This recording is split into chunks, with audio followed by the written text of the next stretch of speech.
Quando adolescentes começam um trabalho de verão em uma instalação de armazenamento de grãos, eles não fazem ideia do perigo nauseante que irão enfrentar, colocando-os cara com decisões de vida ou morte. Este é o Fatal Breakdown de Sufocados pelo Grão, o acidente no silo da Consolidated Grain. Wyatt Whitebread, 14 anos, estava animado para iniciar um novo emprego de verão após concluir o primeiro ano do ensino médio. Matt Schaffner, gerente de uma instalação de armazenamento de grãos, buscava funcionários e sua filha MJ perguntou ao Wyatt se ele tinha interesse. Ela já havia recrutado um amigo dele, Chris Lawson, então os três adolescentes trabalhariam juntos neste verão. Em 19 de julho de 2010, ele iniciou trabalho com grãos na Consolidated Grain and Barge Company, na instalação Hasbach, Mount Carroll, Illinois.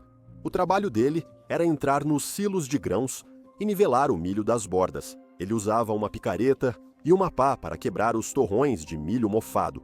Esse grão era o último das colheitas anteriores, e o tempo chuvoso o manteve úmido e pegajoso. As pessoas não comeriam esse milho. Ele serviria como combustível e para a fermentação industrial. No fundo de cada silo, 3 portas liberavam o grão para a esteira transportadora. Uma barra longa em espiral, chamada de rosca varredora, girava ao redor da base do silo para mover o milho em direção aos buracos. Como esse milho era velho e empelotado, ele tendia a grudar nas laterais do silo e impedir o fluxo do grão. Wyatt queria derrubar o milho no funil central para que escoasse até a esteira. Avisaram para ele evitar o funil central, pois era como areia movediça se chegasse perto. Ele cuidava de ficar nas bordas e mover o milho ao centro. Até agora, não estava muito impressionado com o trabalho. A temperatura nos silos de metal era cerca de 20 graus maior que do lado de fora. No verão, a temperatura nos silos sempre passava de 100 graus. O pó de milho cobria tudo e fazia uma pasta grossa no corpo e rosto dele. Wyatt não tinha certeza de quanto tempo conseguiria aguentar aquilo, mas estava feliz por ter o dinheiro por enquanto. Dias depois, ele foi acompanhado pelo novato Will Piper. Ele era vizinho do chefe, então foi chamado para ajudar a movimentar esse milho velho antes que o novo carregamento chegasse. Will era formado no ensino médio, mas ainda não tinha decidido o que faria da vida. Enquanto isso, ele tinha acabado de completar 20 anos e gostava de fazer um bico para ajudar a pagar as contas. Quando Matt ofereceu o emprego, ele imediatamente pensou em seu melhor amigo de 19 anos, Alex Pacos, a quem ele chamava de Paco. Matt precisava de uma pequena equipe de trabalhadores para os contêineres e um grupo de 4 seria ideal. Os contêineres eram gigantes, industriais, com cerca de 36 metros de diâmetro e 15 de altura. Wyatt ensinou Will a andar nas bordas do milho e usou machado e pá para quebrar torrões. Ele instruiu-o principalmente a sempre evitar o funil central. Milhares de quilos de milho em movimento podiam facilmente engolir você. A pressão que exercia poderia paralisar seus membros e comprimir o peito, impedindo os pulmões de se expandirem para respirar. Na terça, 27 de julho, no primeiro dia de Paco, Will mostrou tudo o que Wyatt havia ensinado uma semana antes. Mas esse seria o último dia que esses melhores amigos passariam juntos. Mesmo sem saber do desastre iminente, eles trabalharam duro e, ao fim do dia, pularam da ponte no rio de águas geladas. Quarta-feira, 28 de julho, os 4 estavam cobertos de milho, poeira e suor. Eles estavam trabalhando no silo número 9 com MJ lá embaixo, operando os controles para ligar a esteira transportadora de rosca sem fim e movimentando os caminhões para o carregamento.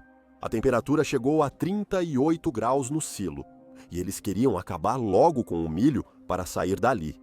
O buraco central do sumidouro, com cerca de 1 metro, estava aberto e o milho se movia devagar. Provavelmente, estava bloqueado por muito milho. Então, Matt abriu outro buraco, o sumidouro intermediário, para resolver. Ele avisou as crianças que o próximo funil seria aberto e que ficassem atentos ao milho, pois poderia se mover rápido. Chris e Wyatt trabalhavam de um lado do silo, Will e Paco do outro. Eles contornavam e quebravam os torrões enquanto moviam o grão aos funis centrais. Wyatt ficou tonto com o calor e, de repente, estava deitado, deslizando para o funil intermediário. Will e Paco mal acreditavam no que viam. Wyatt deslizava de pés para frente em um funil de milho giratório. Eles gritaram por Wyatt, que se levantou do deslizamento e tentou pegar o milho em movimento para subir de volta. Wyatt gritou por ajuda em um esforço frenético para escapar da força da areia movediça, mesmo tendo recebido avisos severos sobre se moverem para o meio do grão. Em questão de segundos, os dois meninos tomaram uma decisão. Eles deram alguns passos largos e mergulharam para agarrar Wyatt antes que ele fosse completamente engolido pelo milho. Eles não conseguiram segurar debaixo dos braços dele para evitar que afundasse mais. Ele estava enterrado até as clavículas no milho. Aquela quantidade de grãos exercia mais de 500 libras de pressão sobre o corpo dele, basicamente paralisando-o como se estivesse envolto em concreto. Wyatt cobriu o rosto com as mãos, tentando proteger uma bolsa de ar para respirar. A agitação continuou e ele foi escorregando cada vez mais para baixo, sumindo sob a superfície em apenas 20 segundos. Assim que Chris viu que os caras tinham pulado para salvar Wyatt, ele correu pela escada para avisar Emmicota e Matt sobre o que estava acontecendo. Em 60 segundos, Wyatt passou de estar em um monte de grãos a ficar totalmente submerso. Agora ele estava à mercê do fluxo poderoso do milho.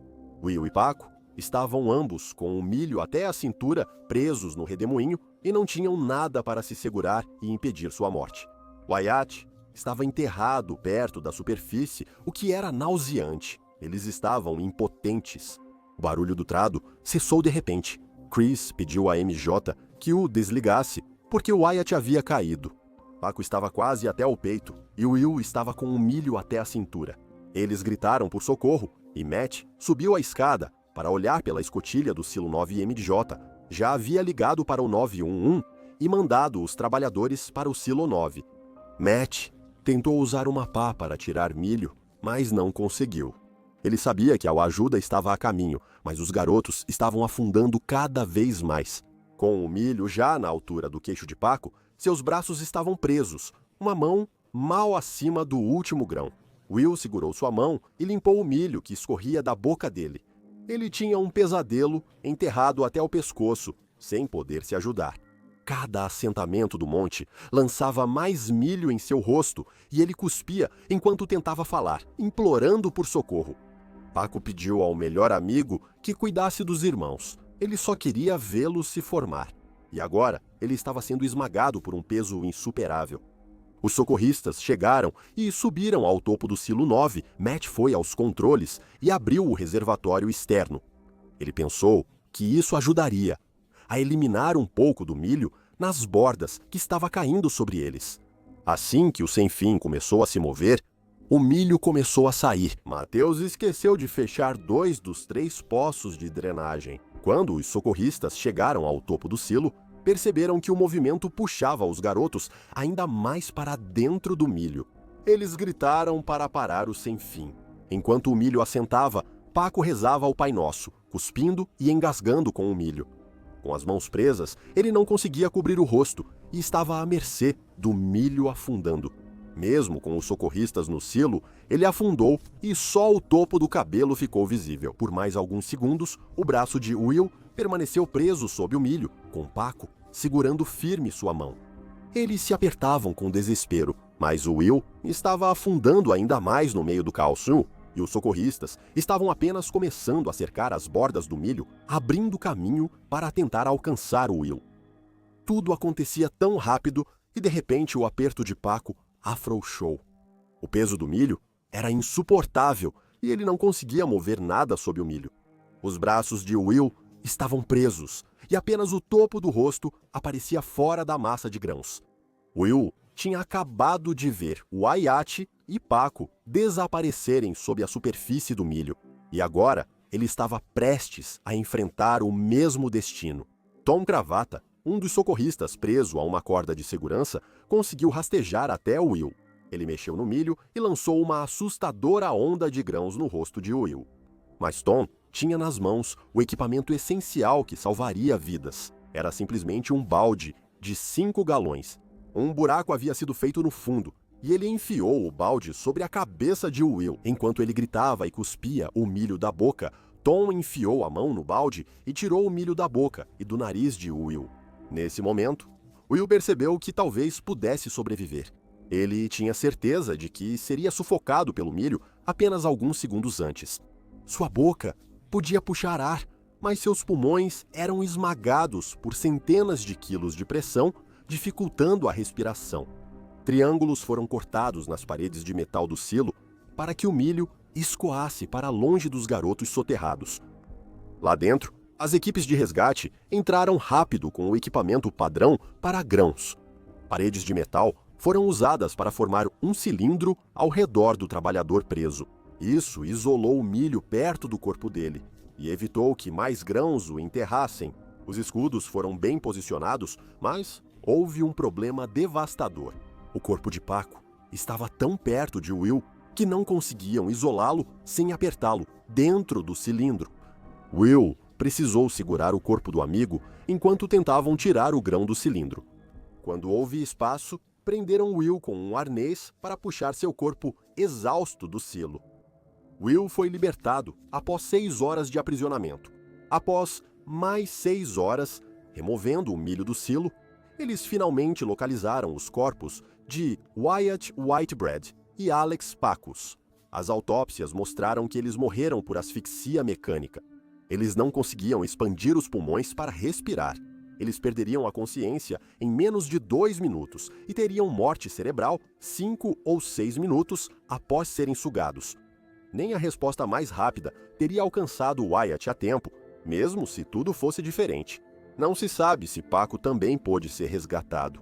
As equipes de resgate, especialmente treinadas, fizeram tudo o que podiam, com uma velocidade incrível para salvar os meninos. Se tivessem recebido e usado os cintos de segurança com talabarte exigidos pela Occupational Safety and Health Administration, talvez essa morte perturbadora tivesse sido evitada.